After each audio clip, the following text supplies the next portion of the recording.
25 years ago, the school children used to chant their lessons. The manner of their delivery was a sing-song recitative between the utterance of an Episcopal minister and the drone of a tired sawmill. I mean no disrespect. We must have lumber and sawdust. I remember one beautiful and instructive little lyric that emanated from the physiology class. The most striking line of it was this: "The shin bone is the longest bone in the human body." What an inestimable boon it would have been if all the corporeal and spiritual facts pertaining to man had thus been tunefully and logically inculcated in our youthful minds. But what we gained in anatomy, music, and philosophy was meager. The other day I became confused. I needed a ray of light. I turned back to those school days for aid, but in all the nasal harmonies we whined forth from those hard benches, I could not recall one that treated of the voice of agglomerated mankind. In other words, of the composite vocal message of massed humanity. In other words, of the voice of a big city. Now, the individual voice is not lacking. We can understand the song of the poet, the ripple of the brook, the meaning of the man who wants $5 until next Monday, the inscriptions on the tombs of the pharaohs, the language of flowers, the step lively of the conductor, and the prelude of the milk cans at 4 a.m. Certain large-eared ones even assert that they are wise to the vibrations of the tympanum, produced by concussion of the air emanating from Mr. Henry James. But who can comprehend the meaning of the voice of the city? I went out for to see. First, I asked Aurelia. She wore white Swiss and a hat with flowers on it, and ribbons and ends of things fluttered here and there. "Tell me," I said stammeringly, for I had no voice of my own, "what does this big, enormous, whopping city say? It must have a voice of some kind. Does it ever speak to you? How do you interpret its meaning? It is a tremendous mass, but it must have a key." "Like a Saratoga trunk?" asked Aurelia. "No," said I. "Please do not refer to the lid.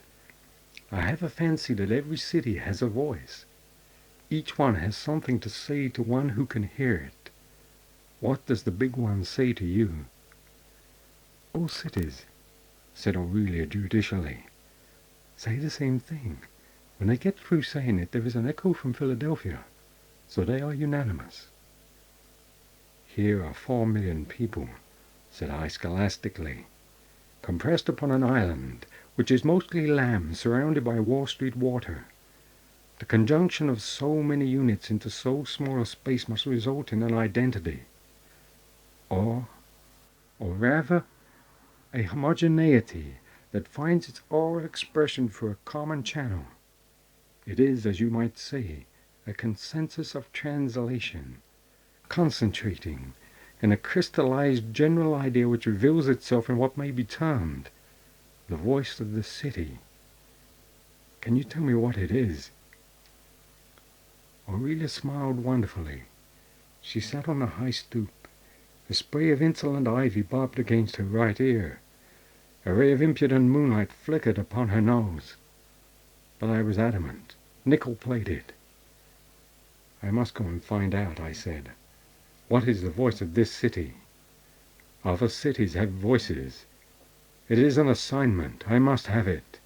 New York," I continued in a rising tone, "had better not hand me a cigar and say, 'Old man, I can't talk for publication.' No other city acts in that way. Chicago says unhesitatingly, 'I will.' Philadelphia says I should. New Orleans says I used to. Louisville says don't care if I do. St. Louis says, excuse me. Pittsburgh says, smoke up. Now New York." Aurelia smiled. "Very well," said I must go elsewhere and find out." I went into a palace tile-floored, cherub-ceilinged, and square with the cop. I put my foot on the brass rail and said to Billy Magnus, the best bartender in the diocese, "Billy, you lived in New York a long time. What kind of a song and dance does this old town give you? What I mean is, doesn't the gab of it seem to kind of bunch up and slide over the bar to you in a sort of amalgamated tip that hits off the burg in a kind of epigram, with a dash of bitters and a slice of—" "Excuse me a minute," said Billy. "Somebody's punching the button at the side door." He went away, came back with an empty tin bucket, again vanished with it full, returned and said to me, "That was Mammy. She rings twice. She likes a glass of beer for supper. Her and the kid.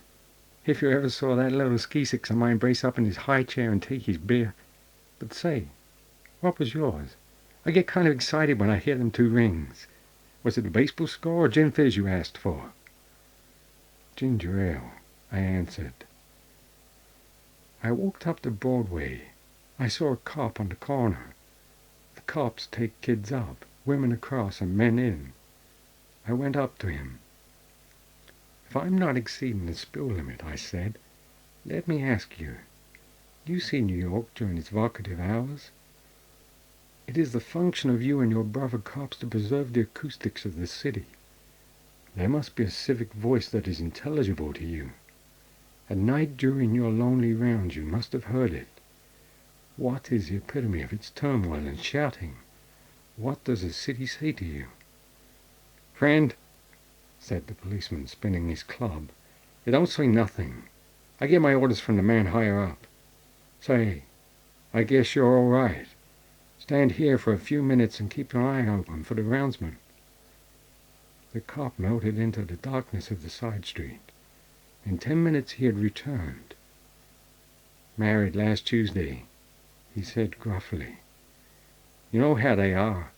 She comes to that corner at 9 every night comes to say hello. I generally manage to be there. Say, what was it you asked me a bit ago? What's doing in the city?" "Oh, there's a rooftop garden or two just opened up, 12 blocks up." I crossed the Crowsfoot streetcar tracks and skirted the edge of an umbrageous park. An artificial Diana, gilded, heroic, poised, wind-ruled on the tower, shimmered in the clear light of her namesake in the sky. Along came my poet, hurrying, hatted, haired, emitting dactyls, spondies, and dactyles. I seized him. "Bill," said I, "in the magazine he is Cleon. Give me a lift. I am on an assignment to find out the voice of the city. You see, it's a special order. Ordinarily a symposium comprising the views of Henry Clews, John L. Sullivan, Edwin Markham, May Irwin, and Charles Schwab would be about all. But this is a different matter. We want a broad, poetic, mystic vocalization of the city's soul and meaning. You are the very chap to give me a hint. Some years ago, a man got at the Niagara Falls and gave us its pitch. The note was about 2 feet below the lowest G on the piano. Now, you can't put New York into a note unless it's better endorsed than that. But give me an idea of what it would say if it should speak. It is bound to be a mighty and far-reaching utterance. To arrive at it, we must take the tremendous crash of the chords of the day's traffic, the laughter and music of the night, the solemn tones of Dr. Parkhurst, the ragtime, the weeping, the stealthy hum of cab wheels, the shout of the press agent, the tinkle of fountains on the roof gardens, the hullabaloo of the strawberry vendor, and the covers of everybody's magazine, the whispers of the lovers in the parks. All of these sounds must go into your voice, not combined, but mixed, and of the mixture an essence made, and of the essence an extract, an audible extract, of which one drop shall form the thing we seek. "Do you remember," asked the poet with a chuckle, "that California girl we met at Stiver's studio last week? Well, I'm on my way to see her. She repeated that poem of mine, The Tribute of Spring, word for word. She's the smartest proposition in the town just at present. Say, how does this confounded tie look? I spoiled 4 if I got one to set right. And the voice that I asked you about, I inquired. Oh, she doesn't sing, said Cleon, but you ought to hear her recite My Angel of the Inshore Wind. I passed on. I cornered a newsboy, and he flashed at me prophetic pink papers that outstripped the news by 2 revolutions of the clock's longest hand. Son, I said, while I pretended to chase coins in my penny pocket, doesn't it sometimes seem to you as if the city ought to be able to talk? All these ups and downs and funny business and queer things happening every day. What would it say, do you think, if it could speak? Quit your kidding, said the boy. What paper you want? I got no time to waste. It's Meg's birthday, and I want 30 cents to get her a present. Here was no interpreter of the city's mouthpiece. I bought a paper and consigned its undeclared treaties, its premeditated murders and unfought battles to an ashcan.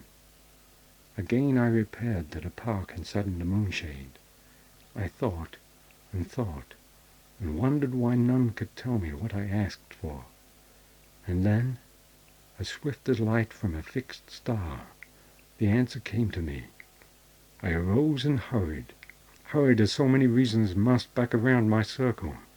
I knew the answer, and I hugged it in my breast as I flew, fearing lest someone would stop me and demand my secret. Aurelia was still on the stoop. The moon was higher, and the ivy shadows were deeper. I sat at her side, and we watched the little cloud tilt at the drifting moon, and go asunder quite pale and discomfited. And then, wonder of wonders and delight of delights, our hands somehow touched, and our fingers closed together and did not part. After half an hour, Aurelia said with that smile of hers, "Do you know, you haven't spoken a word since you came back."